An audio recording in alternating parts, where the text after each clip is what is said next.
Eu acho que essa questão do zagueiro como centroavante, você vê que o Guardiola já fez isso, né? Quer dizer, mostra que o Guardiola também tem seus dias de técnico brasileiro, né? De abraçar algo que está abaixo da mediocridade. Né? O contrário não vai acontecer, muito difícil, mas isso aí acontece. E não justifica, né? Porque o Guardiola é muito bom e faz uma bobagem dessas que a gente vai concordar. Porque assim, o zagueiro de centroavante, assim, vamos imaginar aqui, lá no passado remoto, né? Lá no século XIX, lá na Inglaterra, na Escócia, os caras dando aquelas bicudas na bola, futebol engatinhando, é muito provável, né, que com muito jogo aéreo, muita bola esticada, alguém tenha percebido em algum momento que um sujeito alto na área, ele pode fazer um gol de cabeça. Eu imagino que isso, no momento que o primeiro gol de cabeça aconteceu no futebol, algum técnico, e os técnicos eram também jogadores, né, era um negócio ainda muito primitivo, alguém tenha pensado, porra, esse cara aqui é alto. Então, ele na área, de repente, ele bota a bola para dentro do gol. Até porque os times jogavam, né, os primórdios da tática eram vários atacantes, né? Os times atacavam com muita gente. Depois os jogadores vão vindo para a defesa e vai mudando esse cenário. Então, o que você vê numa hora dessa é um técnico apelando para a pré-história do futebol. Pré-história, né? O cara vai buscar uma ideia, entre aspas, pré-histórica, que poderia até dar certo. Sempre pode dar certo, claro. Uma maluquice dessa pode dar certo. Aí caracteriza o quê? O jogo aleatório que impera muitas vezes no futebol brasileiro. É o jogo do lateral na área, é o jogo dos quase 50 cruzamentos, que você citou, é o jogo do grandalhão na área para ver o que acontece.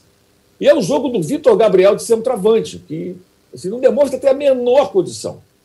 E isso tudo acontece dias depois de uma repercussão, uma ciumeira danada, inclusive de coleguinhas, porque o Jorge Jesus, que tem um ego imenso, uma autoestima absurda, mas que também tem muita razão quando abre a boca para falar de futebol no Brasil, falou sobre a questão dele ter feito os jogadores jogarem sem a bola da maneira que não jogavam, que é a pura verdade.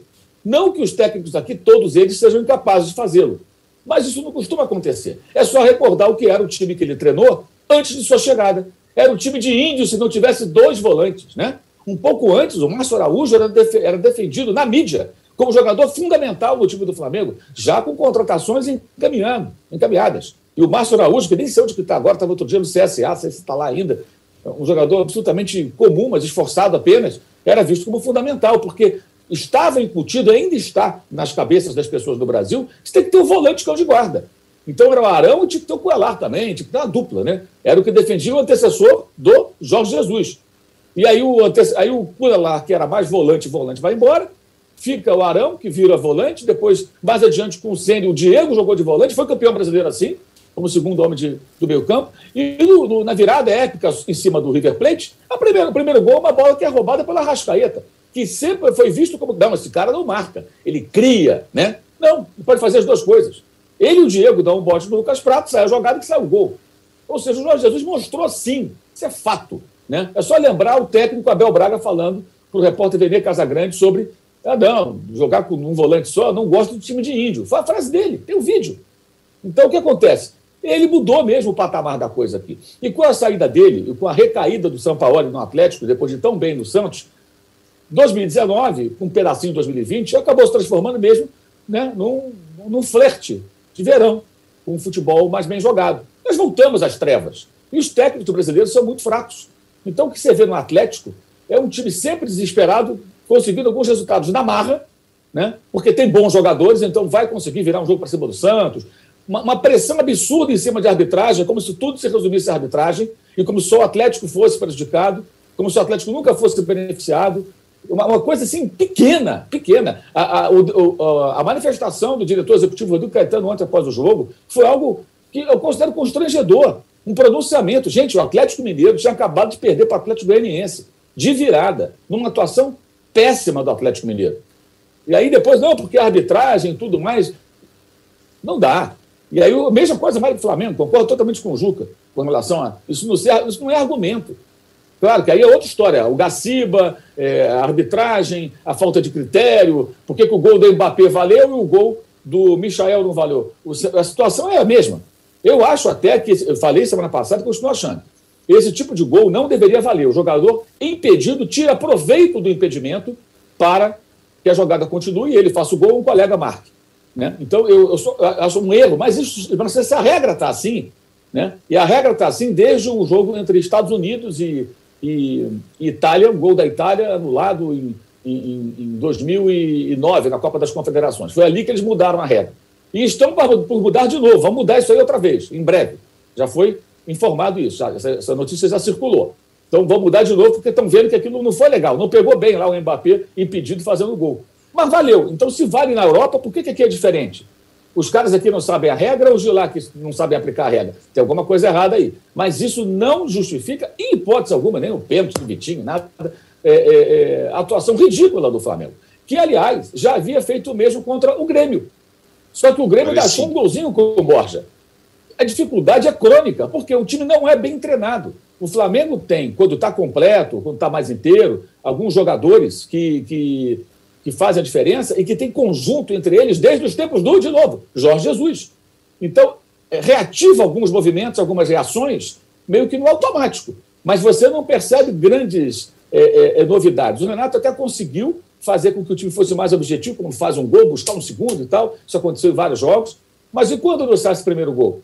E tome bola na área com cruzamento. E aí Vitor Gabriel, Gustavo Henrique de centroavante. Era sacanagem até com o jogador, coitado. O cara de 1,96 m, correndo, feito uma barata tonta do ataque do Flamengo. Ele não sabe nem se posicionar. Uma coisa é o zagueiro ir para a área adversária numa bola parada, para tentar explorar a sua estatura.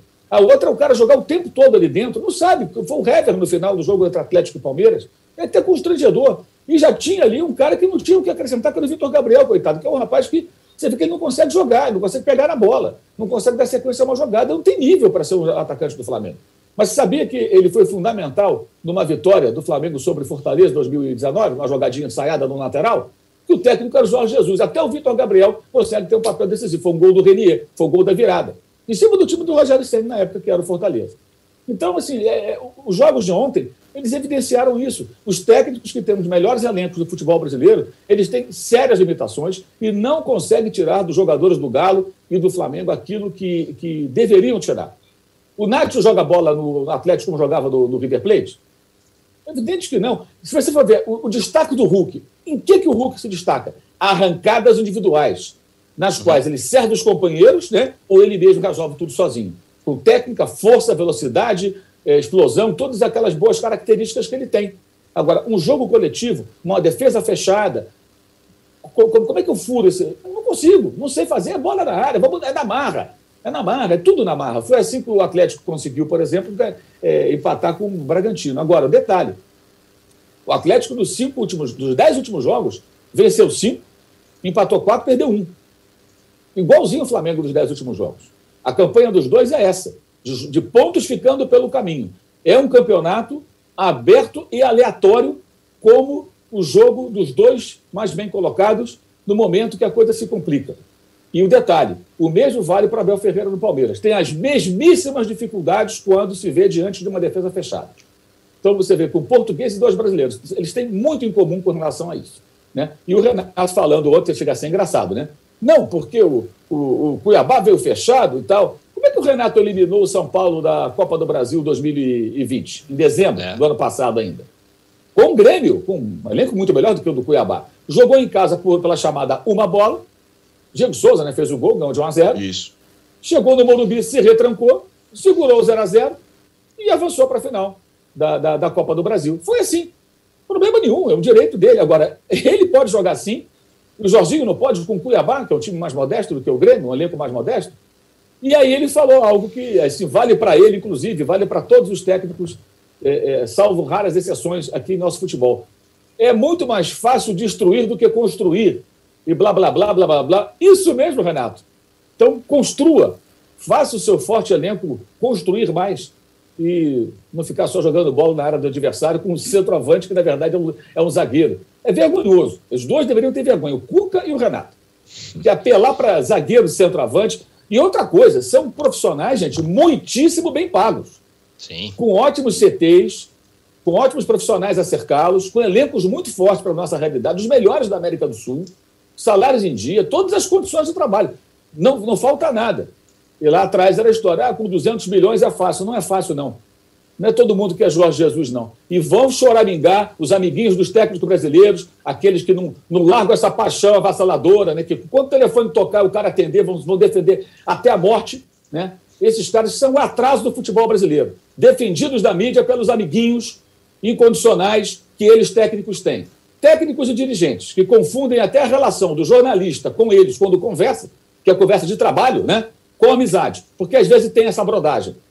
Eles continuam aqui afundando o nível do futebol brasileiro. É uma vergonha o que o Atlético e o Flamengo, foi uma vergonha, apresentaram nesse domingo para todo mundo ver. Futebol pobre, de técnicos sem capacidade de oferecer para as torcidas dos dois times aquilo que esses times deveriam oferecer pelos investimentos que estão nos dois elencos.